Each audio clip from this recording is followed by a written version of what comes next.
शुभ दिन और शुभ नमस्कार को ये हैदराबाद के बीएमएस बीपीटीएमएम का नेशनल वाइज कॉन्फ्रेंस चल रहा है 2 दिन का। बीएमएस का नेशनल प्रेसिडेंट हिरणमयी पांडे जी आ गए तो इस सभा को इस 2-4 क्वेश्चंस के बारे में ये आस्किंग। एंड जी नमस्कार। नमस्कार जी।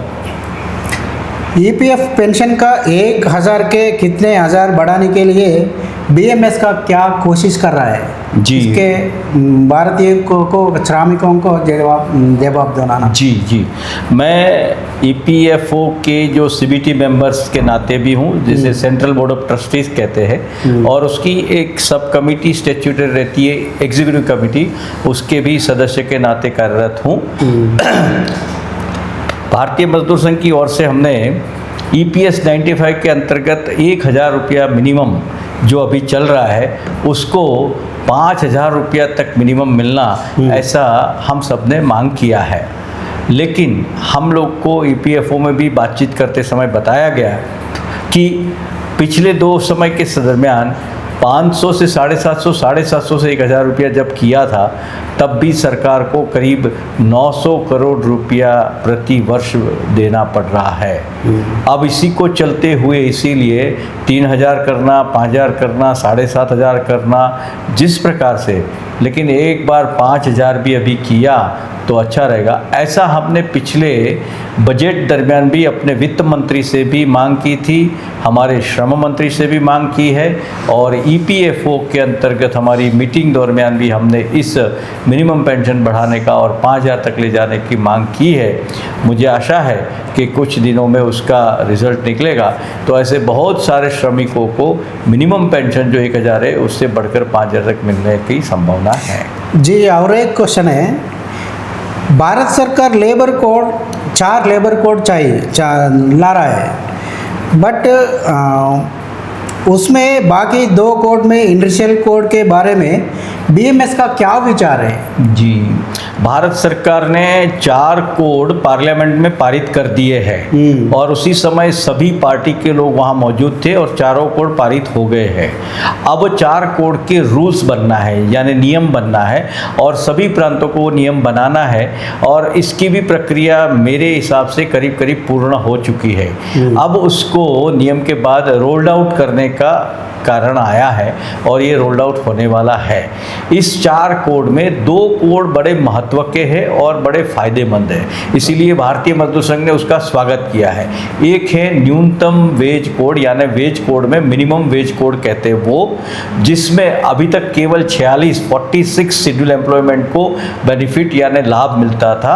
अभी ये निकालकर सभी को, मतलब जो भी वर्कर आता है, वर्कर सभी कैटेगरी में रहेगा, उन सबको धीरे धीरे करके मिनिमम वेज देना ऐसा तय है, इसीलिए इसका स्वागत करना बहुत आवश्यक है।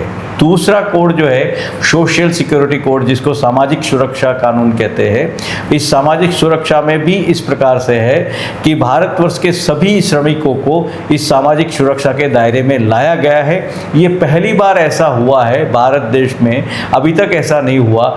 कहीं कुछ लोगों को ही सामाजिक सुरक्षा मिल रहा है। सामाजिक सुरक्षा यानी प्रोविडेंट फंड, पेंशन और ग्रेच्युटी, इस प्रकार के 3 लाभ, 3 में से 2 या 1 इस प्रकार के लाभ कुछ बहुत कम लोगों को मिल रहा है। हम चाहते हैं कि असंगठित क्षेत्र के सभी लोग, संगठित क्षेत्र के भी सभी लोग, और अनन्य जिसको ये नहीं मिल रहा है, जिसको हम कई बार सेल्फ एम्प्लॉयड करते हैं कर्मचारी, जैसे ऑटो ड्राइवर, टैक्सी ड्राइवर, ये सब भी है, इन सभी को भी मिलकर ये सोशल सिक्योरिटी कोड मिले। इसमें इसकी कवरेज दी गई है, धीरे धीरे उन सबको मिलेगा, इसीलिए दूसरा कोड भी हम उसका स्वागत करते हैं।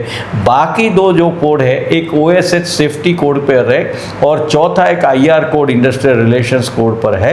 लेकिन OSH कोड में भी कॉन्ट्रैक्ट वर्कर्स के लिए भी थोड़ा फायदेमंद है, जैसे कि सेफ्टी के साधन उपलब्ध कराना अभी तक तय नहीं है, तो अब ये तय है कि जो प्रिंसिपल एम्प्लॉयर होगा वो सेफ्टी के साधन उपलब्ध कराएगा।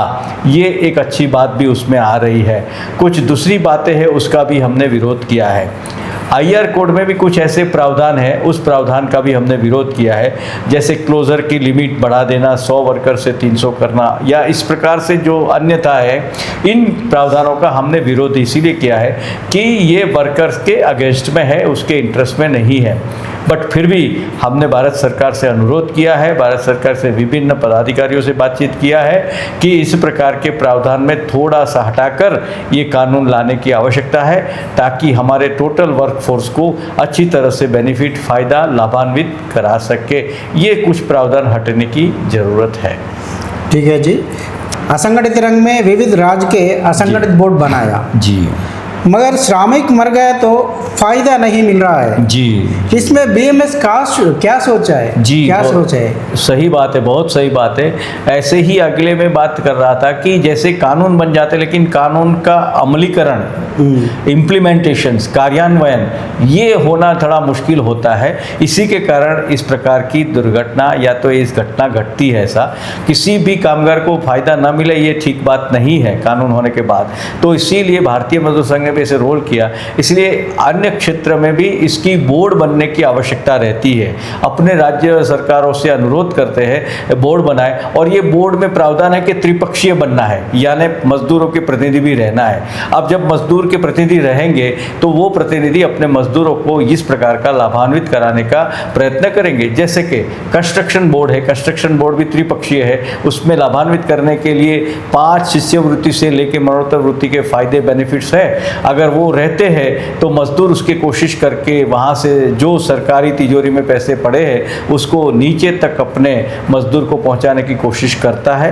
और जहाँ नहीं बन रहे वहाँ सरकार से हम आग्रह करते हुए इस बोर्ड को बनाना और त्रिपक्षीय रूप से रखना, और इस प्रकार से मजदूर के हित में जो वहाँ पर निर्णय हुए हैं उनको लाभान्वित कराना, और सीधे उनके खाते में इस प्रकार के पैसे या जो कुछ जमा करना आएगा उसको करने से इन सबको लाभान्वित जरूर होगा, ऐसी मान्यता है। ओके। असंगठित रंग में सोशल सिक्योरिटी बारे में भारत सरकार से BMS क्या डिमांड करना चाहिए? भारत सरकार से असंगठित मजदूरों के लिए सभी को सोशल सिक्योरिटी मिलना है, ऐसी हमारी मांग है। जैसे मैंने कहा सोशल सिक्योरिटी कोड बना है, उसमें धीरे धीरे प्रावधान है, सभी को मिल सकता है।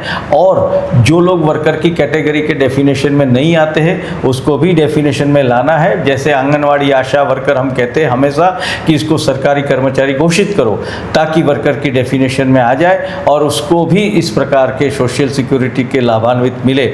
एक और कोरोना के बाद भी हम मांग करते हैं कि सबका हेल्थ इंश्योरेंस कराना बहुत ज़रूरी हो गया है, और ये आरोग्य भी स्वास्थ्य के लिए सबके लिए आवश्यकता है। जितने तक नौकरी करना उतना स्वास्थ्य ठीक रहना है, और अपनी सेवानिवृत्ति के बाद भी उसका स्वास्थ्य ठीक रहे, इसलिए ऐसी कोई योजना हेल्थ इंश्योरेंस देना आवश्यक है। जिसमें से भारत सरकार ने आयुष्मान किया है, इसमें हमने मांग किया था अभी, इसीलिए 17 साल के ऊपर सभी लोग, आय कितनी भी उसकी हो, लेकिन those who are more than 70 years, उस सभी के लिए आयुष्मान घोषित किया है। इसलिए एक अच्छा कदम है। ऐसे आयुष्मान हमने कहा है 60 साल से ऊपर सभी लोगों को, आय कितनी भी क्या है कम ज़्यादा, लेकिन उनको भी लाभान्वित कराना चाहिए, ताकि हेल्थ इंश्योरेंस कवर होने से सभी बुढ़ापे में उनको कोई भी कहीं दर बदर भटकना ना पड़े और एक अच्छा सा लाभ मिले, ऐसी मांग है। और हमें उम्मीद है इस मांग पर भी सरकार जरूर विचार करेगी। ओके, ठीक है जी।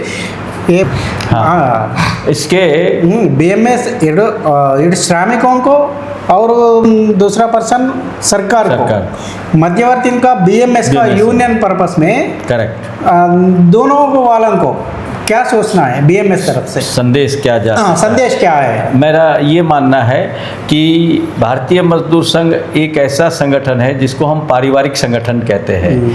ये मजदूर की मांग करना, लेकिन हमारे 30 सूत्रीय है जो सबको घोषित रूप से हम कहते हैं, राष्ट्रहित, उद्योग हित और श्रमिक हित। इसलिए सरकार जो चलाती है वो राष्ट्र के हित में कार्य करते हुए सरकार अपना कर्तव्य निभाती है। तो इसीलिए हम भी श्रमिकों को ये सिखाते हैं कि पहले राष्ट्र हित में काम करना, बाद में अपने उद्योग हित में करना और श्रमिक हित को करना। इसलिए जहाँ राष्ट्र हित पहले है वहाँ पर आधार करना और उद्योग हित करना। उद्योग है तो हम है और हमारी मांगे तो लेके रहेंगे। इसीलिए हम ये भी सूत्र लगाते हैं, देश के हित में करेंगे काम, काम के लेंगे पूरे दाम, दाम काम चाहिए, श्रमिकों को चाहिए, सब कुछ चाहिए, लेकिन हमारा हर श्रमिक तैयार है कि राष्ट्र के हित में भी काम करेगा, उद्योग के हित में भी काम करेगा।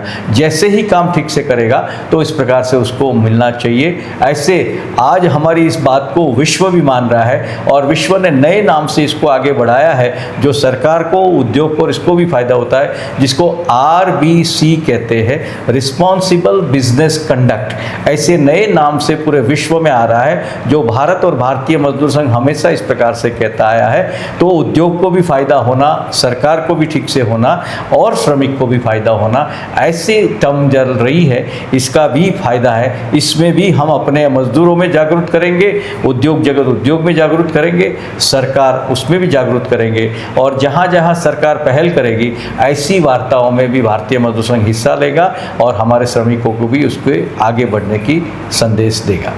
जी नमस्कार। जी नमस्कार, धन्यवाद। धन्यवाद।